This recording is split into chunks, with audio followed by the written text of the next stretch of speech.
feels worse than disallowing who you are. And feeling unworthy, not believing in who you are, is the most significant, pressing, most often offered defiance of who you really are. It's what people chronically do, disallow who they really are. And when you get over that, it is so delicious. So how do you get over it? Just one thought at a time. Why do you think that you don't believe in your well-being or in your goodness? Or better question, how does it show up to you? What manifests that let you know it?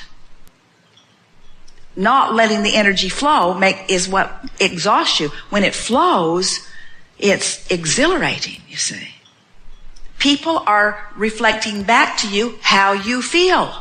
They're not reflecting back to you who you are. They're certainly not reflecting back to you who you really are. All they're doing is giving you feedback about how you feel. Doesn't that make it feel different? In other words, I don't feel that I'm good enough, and you are confirming that you don't think I'm good enough, but the reason you don't think I'm good enough is because I don't think I'm good enough. We're just caught in this spiral, aren't we? So you need to start thinking I'm good enough so that I can feel that I'm good enough. Doesn't work that way, does it? So we'll ask you some questions. Do you think it's possible that you can feel differently about yourself than you have before? Do you think that sometimes you are sure that you're good enough? Do you think that that feeling is really more about your alignment with your inner being than anything else? Do you think that you have the ability to align with your inner being eventually on most subjects? Do you think that some subjects are easier than others? Do you think that it would be prudent to spend a little time on those easy subjects?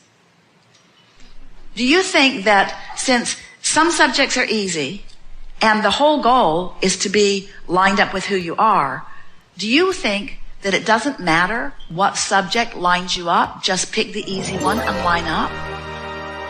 So, doesn't it feel silly in light of this to start with the hard thing and then beat yourself up on it? So, right now, you've got to feel good enough. In other words, here you are. Seriously. I've been saying for a long while, when you, rather than wanting to have love shined at you, if instead you're loving, it feels the same. Because whether you're being loved and it's reflecting back through you, or whether you're loving, it feels the same. That's what you're seeking, you see. People are wanting to be loved. Everyone wants to be loved. Because when someone holds you as their object of attention and they're in sync with this source energy, it feels so good as it floods all over you. And then you want it all the time. But to be dependent upon someone else to flood it to you, then sometimes they go to work, or sometimes they give their attention to something else, and then you feel like a puppet that someone has let go of the strings. Because who you really are and what you really know is in complete confidence and acknowledgement of the wholeness that is you. And when you deviate from that thought, it feels awful.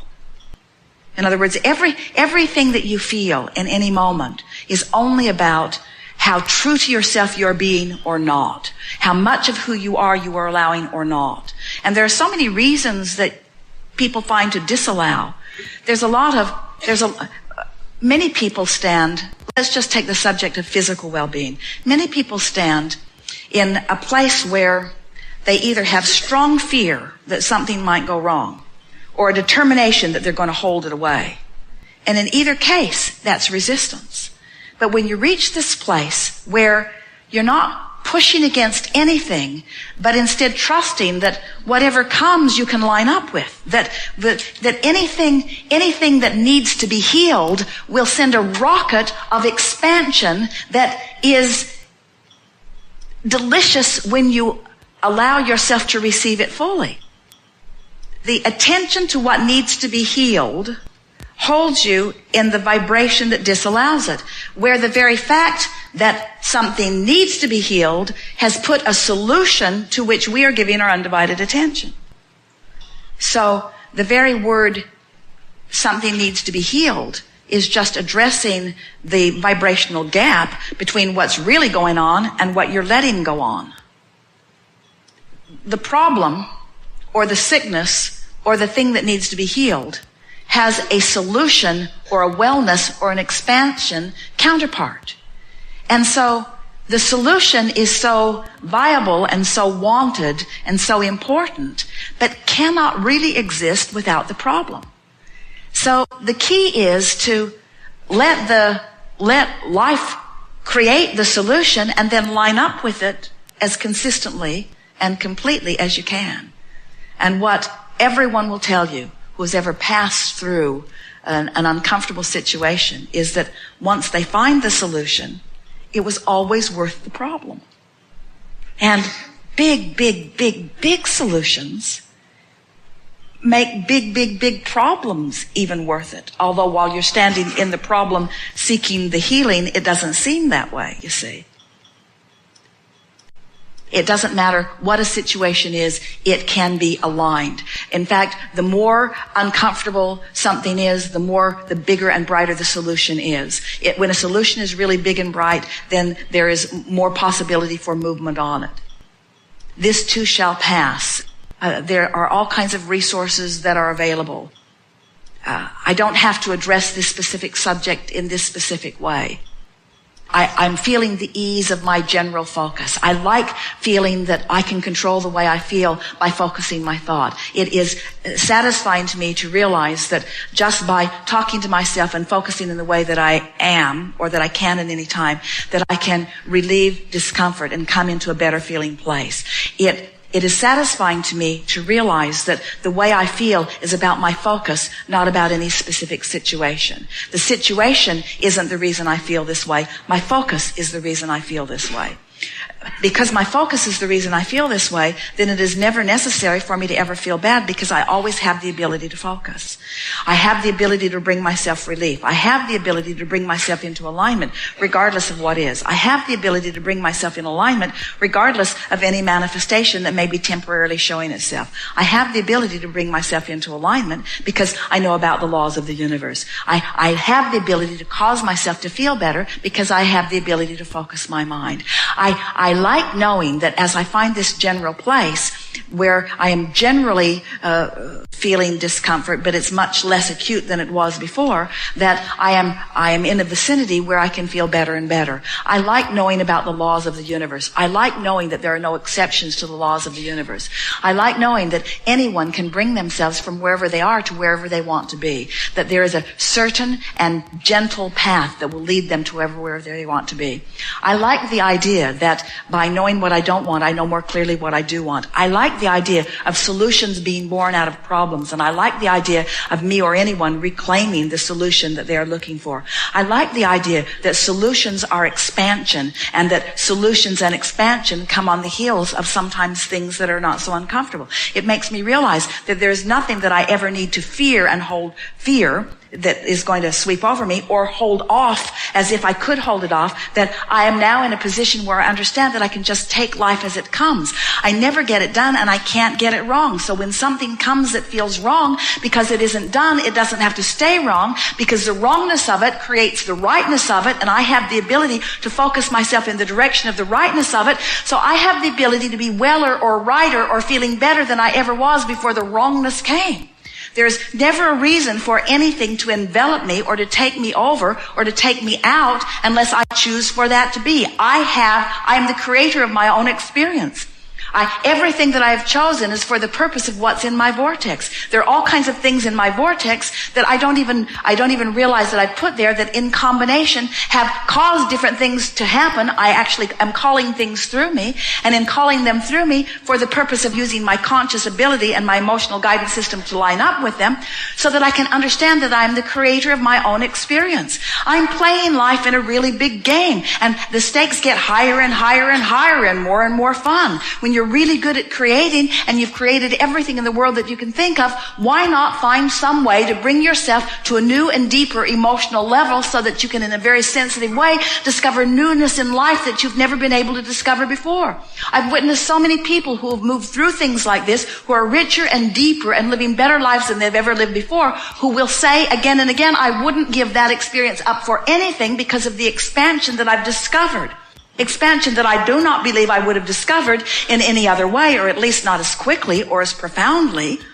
There is never a reason for me to fear or worry about anything. Everything is always working out for me. I came to be a deliberate creator, and a deliberate creator I be. I came to be a joyous deliberate creator, and a joyful deliberate creator I be.